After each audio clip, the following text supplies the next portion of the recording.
चलिए देखते हैं सवाल क्या है।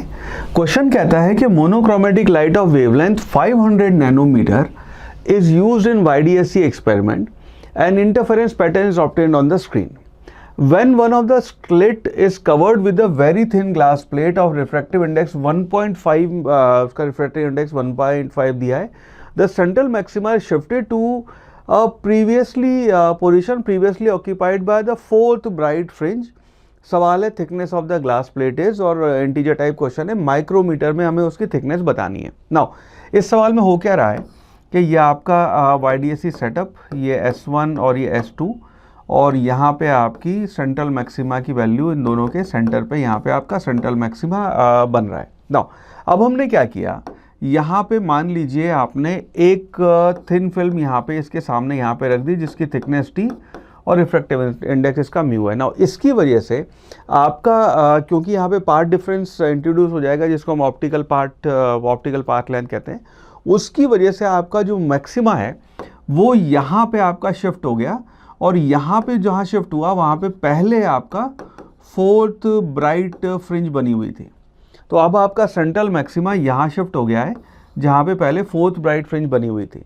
अब हमें बताना है इस डेटा के बेसिस पे कि आपकी थिकनेस की वैल्यू क्या होगी। नाउ सबसे पहले तो ये देखना कि इसमें जब आपका फोर्थ ब्राइट फ्रिंज की हम बात कर रहे हैं तो उसकी वजह से जो आपका पाथ डिफरेंस दोनों की वजह से जो पाथ डिफरेंस आ रहा होगा, उस डेल्टा एक्स को हम यहाँ पे लिख सकते हैं आपका 4 लैम्डा, बिकॉज आपका मैक्सिमा के लिए n लैम्डा चाहिए होता है।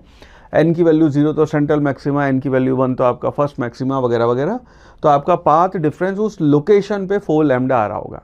नाउ यहाँ पे क्योंकि हमने यहाँ पे स्लिट इंट्रोड्यूस कर दी है, उस स्लिट की वजह से जो आपका पार्ट डिफरेंस आएगा that will be equal to, उसको आप लिखोगे म्यू -1 इंटू टी, आपका पार्ट डिफरेंस इसकी वजह से आ जाएगा। नाउ अब इसको अगर मैं यहाँ पे म्यू की वैल्यू रख दूँ और इन दोनों डेल्टा एक्स को इक्वेट कर दें, सो विल गेट आंसर। तो ये हो गया mu -1 multiplied by t will be equal to आपका 4 लैम्डा। यहाँ पे t की वैल्यू बतानी है, म्यू दिया हुआ है, तो यार इसको हम लिख सकते हैं t will be equal to 4 lambda divided by mu. Mu हो गया आपका 1.5 -1, और लैम्डा की जो वैल्यू अपने को दी हुई है वो है आपकी 500 नैनोमीटर। सो t हो जाएगा आपका 4 मल्टीप्लाइड बाय 500 मल्टीप्लाइड बाय 10 की पावर -9 डिवाइडेड बाय 1.5 -1 करेंगे तो बचेगा 0.5 यानी कि 1/2, तो ये आपका 1 और 2 को ऊपर ले जाते हैं, मल्टीप्लाइड बाय 2 पर आ जाएगा। सो t जो है उसकी वैल्यू आ गई 500 इंटू 2 करेंगे तो बनेगा आपका 1000, 4 करेंगे तो हो गया 4000 मल्टीप्लाइड बाय 10 की पावर -9। हमें आंसर यहाँ पे माइक्रोमीटर में देना है तो इन 3 जीरो को यहाँ कंज्यूम कर लेते हैं, तो t will be equal to 4 multiplied by 10 की पावर -6 यानी कि हो गया आपका 4 माइक्रोमीटर। यानी कि आपका इंटीजर टाइप सवाल जो उसका करेक्ट आंसर हो जाएगा 4, and that will be the right answer.